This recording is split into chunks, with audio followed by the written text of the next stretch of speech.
കുഞ്ഞിരാമേട്ടൻ കുടിക്കോ? കുടിച്ചല്ലോ. അതല്ല, കള്ളു കുടിക്കോ? അതും കുടിക്കും. എന്താ സജിതേ,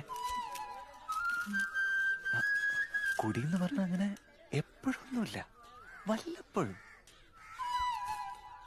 എന്ന് ഇനി തീരെ കുടിക്കരുത്. ചേട്ടാ, സാമ്പാറിന് നല്ല രസം. ഇത്തിരി രസം കുഴിക്കും. എനിക്ക് ആ സാധനത്തിന്റെ മണം കേൾക്കുമ്പോഴേ ഛർദ്ദിക്കാൻ വരും. എന്റെ വീട്ടിൽ ആരും കുടിക്കാറില്ല. എനിക്ക് കുടിക്കുന്നവരെ തീരെ ഇഷ്ടമല്ല. കുഞ്ഞിരാമേട്ടൻ ഇനി കുടിക്കരുത്. കുടിക്കില്ലെന്ന് ഇപ്പൊ സത്യം ചെയ്യണം.